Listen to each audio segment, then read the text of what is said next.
ලාංකීය සංගීත රසිකත්වය පෙම්බැදි අපූර්වතම ස්වර රටාව සංගීතයේ සප්ත ස්වරවයට පෙම්බැදි ඔහු ක්ලැරන්ස් විජේවර්ධන.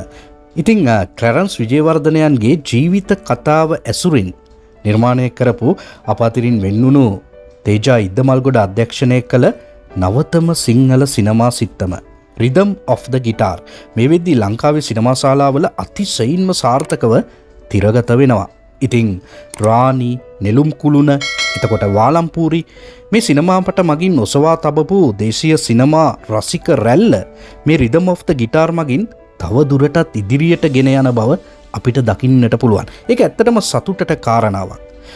බටහිර සිනමාව තුළ මේ සංගීත කණ්ඩායම් සම්බන්ධව චිත්‍රපට බොහොමයක්ම අතීතයේදී නිර්මාණය වෙලා තිබුණත් දේශීය සිංහල සිනමාවට නම් මෙය අලුත්ම අලුත් අත්දැකීමක්. ක්ලැරන්ස්, ඇනස්ලි, ඉන්ද්‍රාණිගේ මිහිරි ගීත වගේම මුන්ස්ටෝන්ස්, සුපර් ගෝල්ඩන් චයිම්ස් සංගීත කණ්ඩායම් පිළිබඳ අතිශය සුවිශේෂී මතක ආවර්ජනය කිරීමට හැකි කදිම සිනමා සිත්තමක් තමයි රිදම් ඔෆ් ද ගිටාර් කියන්නේ. සිංහල සිනමාවේ විජය, ගාමිණී, රවීන්ද්‍ර, සනත්, කමල්ගෙන් පසුව හිස්සූ කඩවසම් පිරිමියාගේ අවකාශය පිරවීමට හැකියාවක් ඇති රංගන ශිල්පියෙකු මේ සිනමාපටය තුළින් අපිට දකින්නට පුළුවන්. ඒ තමයි දමිත්. ඔහු තමයි රඟපාන්නේ ක්ලැරන්ස් විජේවර්ධනයන්ගේ චරිතය.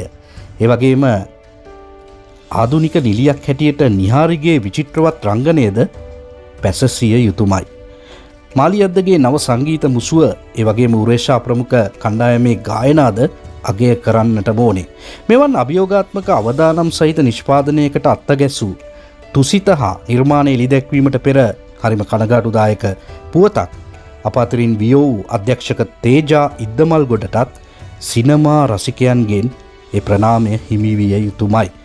ඉතින් මේ චිත්‍රපටයේ අවසානයේ ඉදිරිපත් වන නාමාවලිය තුල කියන්නට ඕනේ මූන්ස්ටෝන්, සුපර් ගෝල්ඩන් චයිම්ස් කණ්ඩායම්වල ඡායාරූප එකතුවක් ඉදිරිපත් කිරීමට හැකියාවක් තිබුණා නම් මෙම චිත්‍රපටය වඩාත් ආලෝකමත් වන්නට ඉඩ තිබුණා.